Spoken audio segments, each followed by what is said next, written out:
Madame la ministre Thérèse Wagner, vous êtes la ministre des Affaires étrangères de la RDC. Merci pour le temps que vous nous accordez ce soir. Merci pour votre intérêt.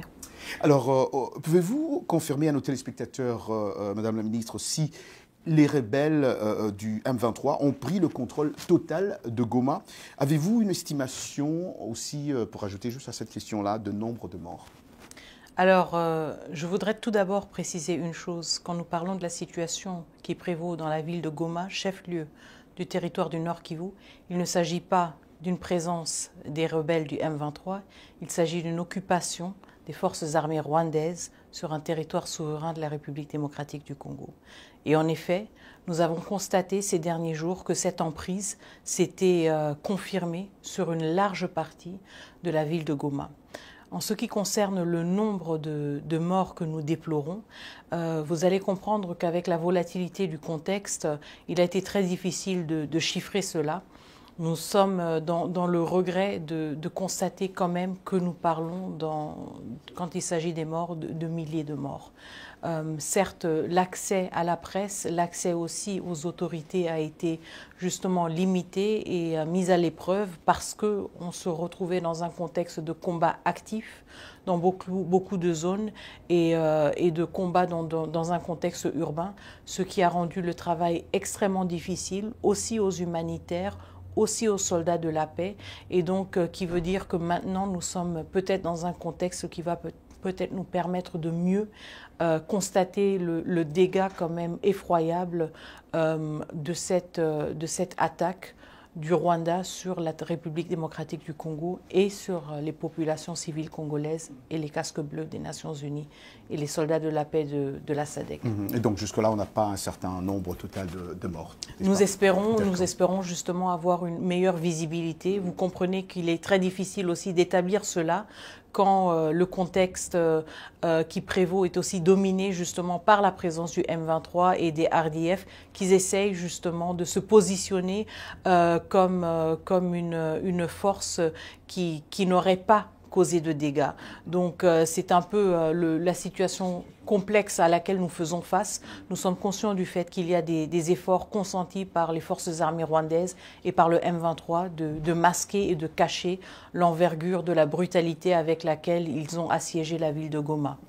Alors vous parlez d'une situation difficile. Votre gouvernement considère-t-il cela comme un échec, je dirais, dans la défense d'une ville majeure? Comment expliquez-vous ce revers, Madame la Ministre? Comment cela, beaucoup se posent la question, comment cela a pu arriver, quoi? C'est une situation évidemment que nous déplorons, qui nous révolte aussi énormément. Ce qui est important quand même est de reconnaître que depuis 3 ans, la République démocratique du Congo tire la sonnette d'alarme par rapport au M23 et à la présence des forces armées rwandaises. Nous ne devons pas sous-estimer qu'il y a eu un effort conséquent des forces armées rwandaises d'équiper le M23 et d'équiper ses propres troupes avec un arsenal militaire jamais vu jusqu'à présent dans la région des Grands Lacs. Je me souviendrai aussi du fait que même les Nations Unies, avec une mission de maintien de la paix très forte, une des plus grandes en République, une des plus grandes sur le continent africain, a elle-même parlé du fait que l'armement, que les armes qui étaient utilisées par les forces armées rwandaises et par le M23 allaient bien au-delà de leurs propres capacités. Je ne veux pas aussi passer sous silence le fait que depuis quasiment plusieurs mois, le Rwanda a utilisé une technologie de brouillage de systèmes GPS qui ont rendu la navigation de l'espace aérien dans le Nord Kivu extrêmement difficile, ce qui voudrait dire que tout ce qui s'apparentait à des efforts de ravitaillement militaire, mais aussi des ravitaillements humanitaires et de l'aviation civile ont été complètement compromis dans une violation flagrante du cessez-le-feu, dans une violation flagrante de la Convention de Chicago. Et nous avons toujours fustigé et dénoncé justement cette course, si vous voulez, à l'armement que le Rwanda a menée pour justement imposer de manière extrêmement brutale sa présence et saper tous les efforts qui ont été consentis par toutes les parties prenantes de trouver une solution politique à cette situation. Nous avons vu, hein, Madame la Ministre, le dernier discours du président Tshisekedi. Y a-t-il une stratégie pour reprendre ce territoire ? Évidemment, nous n'allons jamais accepter qu'il y ait des usurpateurs qui essayent d'implanter leur présence. Et donc, nous n'allons jamais accepter justement une cohabitation, si vous voulez. Tout d'abord, une cohabitation avec le Rwanda sur notre territoire souverain. Cela était inacceptable. C'est une violation, comme je le dis toujours, du droit international, de notre souveraineté et de notre intégrité territoriale. Donc, la République démocratique du Congo ne conçoit pas du tout rester dans une situation dans laquelle la présence des forces armées rwandaises et de leurs supplétifs du M23 fasse partie d'une normalité quelconque. De nombreuses inquiétudes aussi circulent selon lesquelles l'armée congolaise manquerait de soutien de la part du gouvernement avec des salaires bas et une faible motivation affectant sa capacité même à combattre le M23. Que répondez-vous à ces allégations, Madame la Ministre ? Alors, le président de la République, Félix-Antoine Tshisekedi Tshilombo, a, depuis son accession au pouvoir, consenti beaucoup d'efforts pour améliorer la situation de nos soldats. Nous sommes conscients du fait qu'il y a encore beaucoup de travail à faire. Nous sommes aussi conscients que nous venons de très loin. Les régimes précédents ont investi des efforts stratégiques, si vous voulez, à démembrer et à fragiliser l'armée même. Et donc, nous devons être conscients du fait que c'est un travail un travail dans lequel nous devons rebâtir notre armée. Cela est extrêmement difficile quand nous faisons face à ce genre d'assaut et à ce genre d'attaque. Les efforts que nous avons consentis et que nous avons menés dès le début du premier mandat du président de la République et qui continuent dans ce deuxième mandat vont continuer pour justement que nous soyons mieux outillés à faire face à ces défis. Je comprends entièrement la frustration et la préoccupation de beaucoup de nos concitoyens, mais je voudrais vous rassurer justement que ces efforts vont continuer et que nous tirons aussi les leçons nécessaires des échecs et des difficultés auxquelles nous faisons face sur le terrain pour voir comment mieux outiller nos forces armées, mieux les accompagner et défendre avec encore plus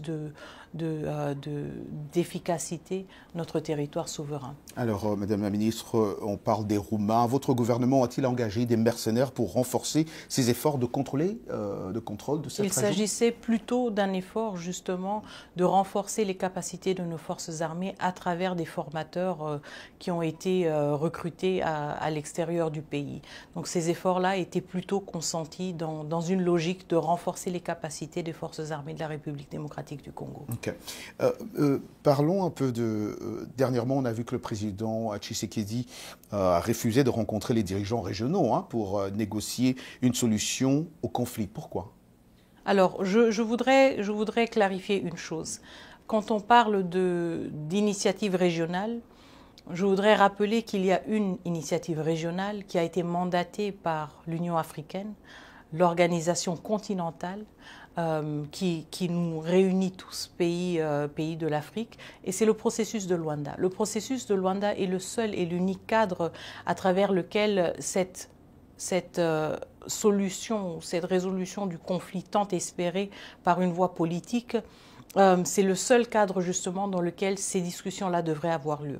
Donc nous avons réitéré le fait que nous attendons le Rwanda dans le processus de Luanda, le processus auquel lui, il a adhéré aussi, mais duquel il s'est séparé très récemment et auquel il n'a pas participé, par exemple, au sommet du 15 décembre. Je voudrais rappeler aussi que le Conseil de sécurité, tous les membres du Conseil de sécurité, de manière unanime, et vous savez que ces jours-ci, ce n'est pas toujours évident d'obtenir une unanimité au sein du Conseil de sécurité, mais tous les membres étaient très clairs là-dessus. Les parties prenantes doivent retourner à la table de négociation dans le cadre du processus de Luanda. Et donc, c'est la position de la République démocratique du Congo. Nous avons entière confiance au facilitateur João Lourenço, président de l'Angola, Et nous insistons à ce que les assises du processus de Luanda reprennent dans les plus brefs délais. Nous sommes perplexes par rapport au fait que le Rwanda ait choisi justement de saper ses efforts. Nous avons aussi pris note du fait que le président rwandais aurait sollicité une médiation du président de la Turquie, le président Erdogan. Nous sommes perplexes parce que nous sommes convaincus qu'en tant qu'Africains qui se respectent, nous voulons quand même privilégier nos propres efforts. Donc c'était assez surprenant de voir le président Kagame solliciter une implication d'une partie tierce qui n'a pas participé à ces efforts et qui n'est pas du continent. Donc nous réitérons, le processus de Luanda est le cadre, l'unique cadre à travers lequel nous allons continuer les efforts pour trouver une résolution politique à ce conflit. À ce conflit. Pensez-vous, Madame la Ministre, que vous avez été, enfin d'une certaine manière, abandonné par vos alliés régionaux et internationaux? Quel rôle devrait-il, et je parle de ses alliés, devrait-il jouer dans la résolution de cette crise, d'après vous? Bien au contraire, nous ne sommes pas du tout abandonnés, nous ne sommes pas du tout isolés. Si une partie est isolée, c'est le Rwanda. Encore une fois, je me réfère aux 2 réunions d'urgence du Conseil de sécurité, dans lequel quand même, à travers lesquelles quand même, il était comme assez visible à quel point le Rwanda était seul et isolé. Tous les membres du Conseil de sécurité ont fustigé la violation flagrante du droit international par le Rwanda. Je voudrais aussi vous rappeler que pendant la dernière réunion du Conseil de sécurité, le mardi, nous avons eu 6 pays qui ne sont pas directement impliqués dans le conflit, qui ont saisi la parole, qui ne sont pas membres du Conseil de sécurité. Nous avons l'Uruguay, le Guatemala, l'Afrique du Sud, le Burundi, le Sénégal, tous ces pays qui se sont mobilisés pour prendre la parole pendant les délibérations du Conseil de sécurité. Je pense que ce que nous voyons maintenant, c'est que de plus en plus de pays au monde, pas seulement en Afrique, sont scandalisés par l'attitude du Rwanda, l'attitude déstabilisatrice du Rwanda, qui semble avoir l'intention maléfique de vouloir remettre l'Afrique dans les années sombres des années 90 où le pouvoir s'arrachait avec des armes. La République démocratique du Congo a tourné cette page, même si le Rwanda est encore dans un état d'esprit qui considère ce genre d'options. Nous ne les considérons pas. Nous sommes un pays qui a fait le choix de la démocratie, nous sommes un pays qui a fait le choix de l'alternance politique. Le Rwanda n'a aucune leçon à nous donner et surtout pas en essayant d'imposer sa volonté sur un pays souverain avec des armes. Donc ce que nous voyons plutôt, ce n'est pas un isolement de la République démocratique du Congo. Le monde s'insurge, le monde pose des questions sur comment est-ce que le Rwanda ait pu avancer si longtemps et comment est-ce que le monde a permis que le président Kagame se radicalise pendant tant de décennies. Et nous avons la réponse très claire à cela. Le président Kagame s'est radicalisé parce qu'il a été incontrôlé et il n'a pas été tenu redevable par tous ses partenaires et par tous ses bailleurs pendant tant d'années. Et donc nous nous retrouvons maintenant dans une situation où un chef de l'État semble incontrôlé et obsédé par l'intention de vouloir déstabiliser un pays voisin et contribuer au changement inconstitutionnel d'un régime légitime. Ceci est inacceptable et nous refusons qu'en 2025, l'Afrique que nous voulons avoir, l'Afrique que nous aspirons, qu'elle soit une Afrique du développement, de la prospérité et de l'avenir et de l'espoir pour toutes les générations qui suivront. Nous refusons catégoriquement que ce narratif soit imposé sur notre continent et sur notre pays. Madame la Ministre, quel est votre message aux milliers de civils congolais maintenant sous contrôle rebelle, en majorité en tout cas? Comment allez-vous aider la population qui a déjà fui la ville? Est-ce qu'il y a une certaine...